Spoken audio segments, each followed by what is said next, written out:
Welcome to This Explainer. Today we're diving right in to objectively unpack a really fascinating theological framework.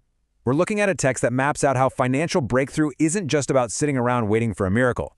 Instead, it's about bridging divine capacity with very real, on-the-ground human responsibility. We'll be looking at how ancient biblical narratives are essentially translated into modern principles to break those invisible chains, things like fear, poverty mindsets, and just plain inaction. So let's jump right into this and see exactly how this framework is built. Right out of the gate, instead of starting with our limitations, the text establishes this incredibly bold foundational premise.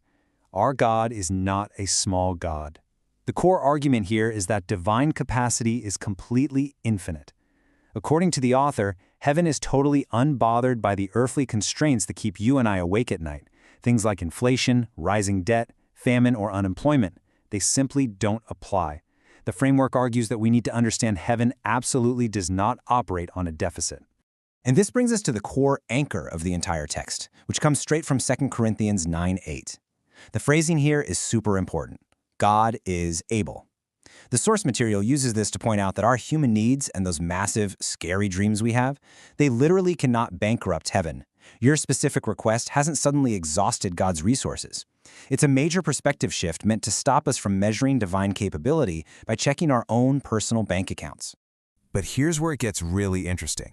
The framework introduces a massive paradox. Think about the Israelites. Even after seeing epic, mind-blowing miracles like the Red Sea splitting wide open or being guided by actual fire at night, they still doubted.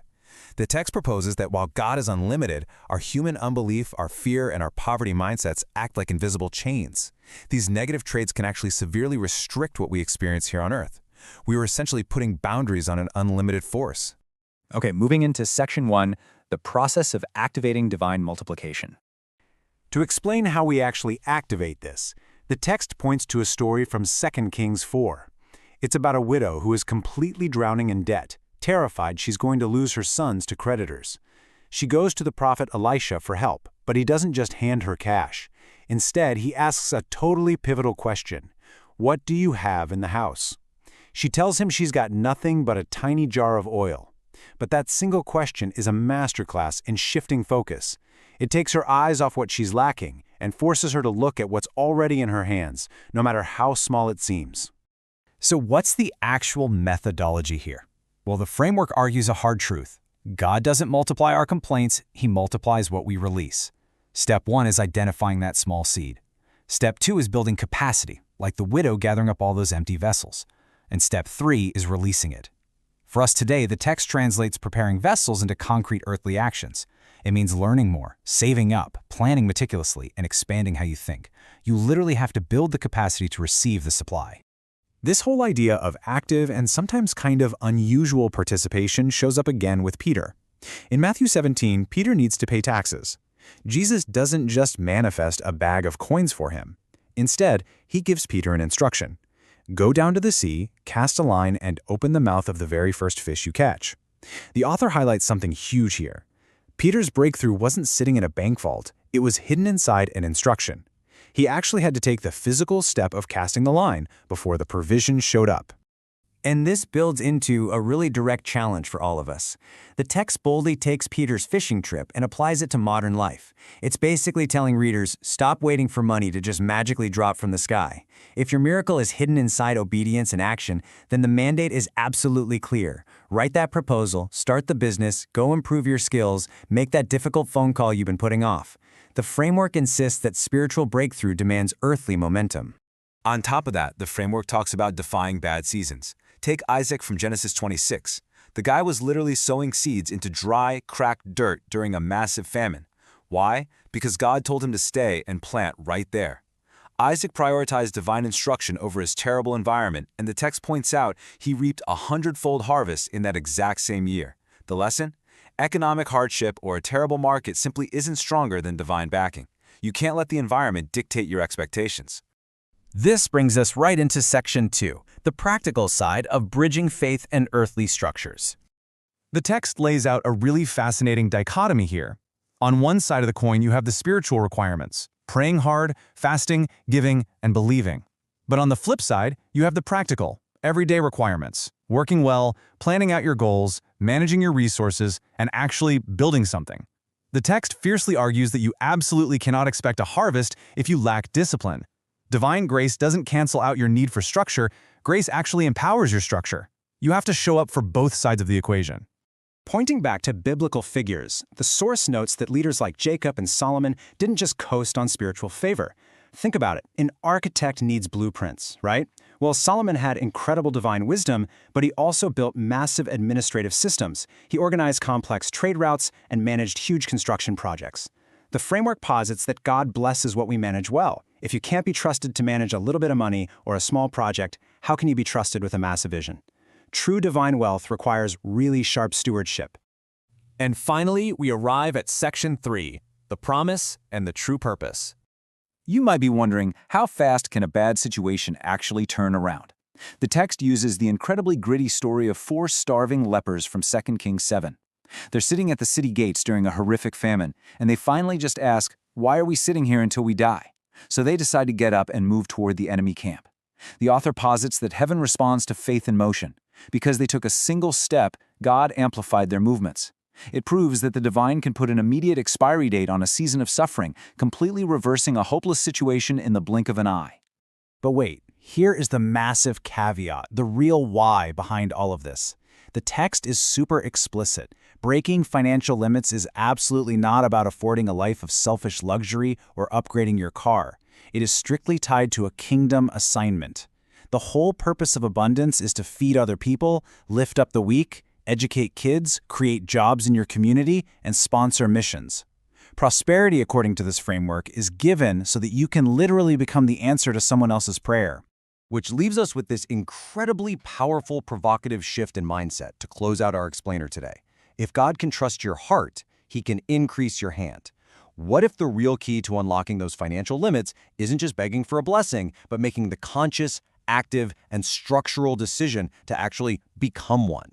It's a beautifully challenging framework that asks us to bridge our highest beliefs with our deepest responsibilities. Thanks so much for joining me on this explainer, and I'll catch you next time. If this message opened your mind, don't keep it to yourself.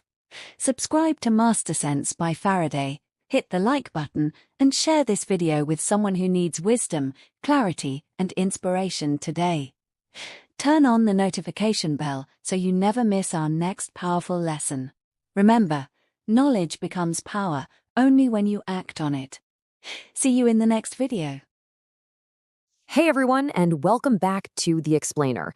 Today, we've got a truly fascinating piece of source material lined up for you.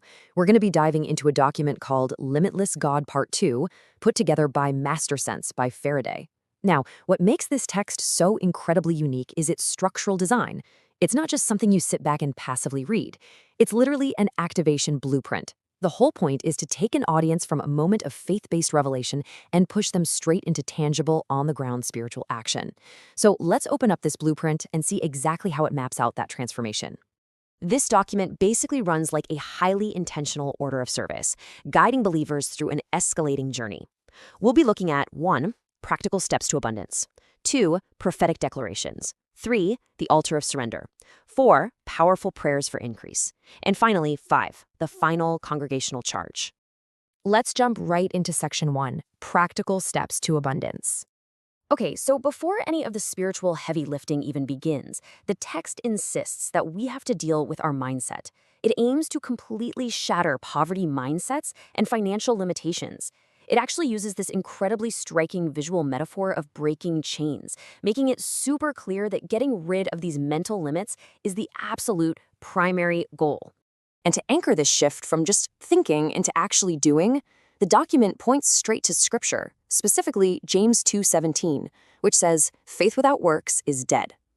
The author is hammering home a really crucial point here. Belief all by itself, it's just not going to trigger abundance. The text literally demands that faith has to become action. So how do we do that? The author lays out these first few directives really methodically. It starts entirely internally, actively choosing to believe that God is able, regardless of the economy, and actively breaking those poverty mindsets. But then it pivots hard to the practical. It asks, what is in your hand? It wants the reader to take a hard inventory of the gifts, skills, ideas, or contacts they already have. And it really stresses speed. obeying divine instructions quickly. Because, as the text warns, delayed obedience can absolutely mean delayed manifestation.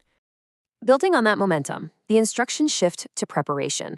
We're told to prepare vessels for increase by building up our capacity, our discipline, and our structure. There's also this beautiful reminder: don't despise small beginnings. Greatness can absolutely be hidden inside what it calls a little oil. It then connects personal desires for prosperity to a broader kingdom purpose. And finally, there's a huge call to action: move by faith. Don't just sit at the gate waiting to die. It's a very proactive, forward-moving stance. Moving right along to Section 2, Prophetic Declarations. Having laid all that practical groundwork, the document purposefully shifts the energy way up. It moves from methodical steps into bold, spoken declarations. The biblical backing for this comes from Job 22:28. Thou shalt also decree a thing, and it shall be established unto thee. It also pulls in Proverbs 18:21, reminding us that life and death are in the power of the tongue. This source material places a massive emphasis on spoken words as active, powerful tools for creation and change. And the language here gets highly evocative, really metaphorical. You have declarations like, the oil in your house will not waste, and the gift in your life will not die. These phrases are used to boldly affirm that a person's individual skills and ideas aren't just going to barely survive. They are going to be divinely sustained and multiplied. It's an intense exercise in vocalizing absolute confidence over your personal resources. It also uses this intense imagery of a besieged gate. It says every Syrian army at the gate of your progress is moved out of the way. This Syrian army represents external blockages, hostile environments, or honestly, even those internal voices of doubt telling you nothing's ever going to change. By speaking this declaration out loud, the congregation is actively silencing those forces. Which brings us to Section 3, the altar of surrender. At this point in the blueprint, the tone softens significantly. It gets much more introspective. The text prompts the congregation with a core, pretty tough question, and I'd actually encourage you to pause and think about this one yourself. What fear, unbelief, or disobedience is limiting what God wants to do? It demands that you don't hide it, you don't defend it, but you just acknowledge it as a roadblock to what can be achieved. This altar call provides a dedicated, really vulnerable space to bring those hidden limitations right into the light. Guided by scriptures like Proverbs 3:5-6, which is all about trusting with all your heart, the congregation is led to vocally surrender their small thinking. They ask to be made a vessel of abundance. It's a completely necessary clearing of the slate. Next up is Section 4, Powerful Prayers for Increase. Once that slate is cleared, oh man, the blueprint ramps the enthusiasm right back up. These prayers aren't quiet. They're designed to be a spiritual force that literally kicks wide open the doors of abundance, pushing people toward entirely new levels of breakthrough and access. Now, the source document actually lists out 30 distinct, highly specific prayers, but when you look at them closely, a fascinating pattern emerges across a few core themes. The congregation is praying aggressively for breaking financial limitations by fire, seeing hidden opportunities right in their current environment, reversing delayed blessings that might have been caused by past disobedience, expanding their personal capacity and discipline to actually handle wealth, and multiplying their little oil, turning those small seeds into massive harvests. And finally, Section 5, the final congregational charge. The blueprint culminates in this incredible rapid-fire call and response. The leader shouts, "My God is able," and the entire congregation echoes it back. This isn't just passive reading. It is a loud, auditory, communal agreement, completely designed to unify and empower the crowd. And the rapid pace just continues. "My limits are breaking," is shouted back and forth. This repetition isn't an accident. It reinforces the ultimate goal of this entire session: the actual, tangible shattering of previously held limitations through the power of spoken, communal agreement. This all leads into the final, unifying declaration that cements the congregation's brand new mindset. Out loud, they declare, "I will have sufficiency in all things. I will have abundance for every good work." The text makes this explicit, intentional shift away from mere survival or just trying to pay the bills directly into a mindset of total overflow so they can fund their broader purposes. Then, to seal this entire spiritual activation, the text brings that heightened energy down to a very grounded, traditional close. Using Numbers 6:24-26, the famous priestly blessing, The document ensures that the congregation leaves not just fired up and ready to go, but also completely covered in a profound sense of divine peace and keeping. And that brings us to the end of this blueprint. This source text leaves its audience with a truly powerful reminder. Your story is not over, and your present condition is absolutely not your final address. So, I'll leave you with a provocative question drawn directly from this material. If your present condition is not your final address, what practical and spiritual steps will you take today to stop sitting at the gate and finally move forward? Thank you so much for joining me on this explainer. I really hope this deep dive helped you understand the fascinating mechanics of this text. If this message opened your mind, don't keep it to yourself. Subscribe to MasterSense by Faraday, hit the like button, and share this video with someone who needs wisdom, clarity, and inspiration today. Turn on the notification bell so you never miss our next powerful lesson. Remember, knowledge becomes power only when you act on it. See you in the next video.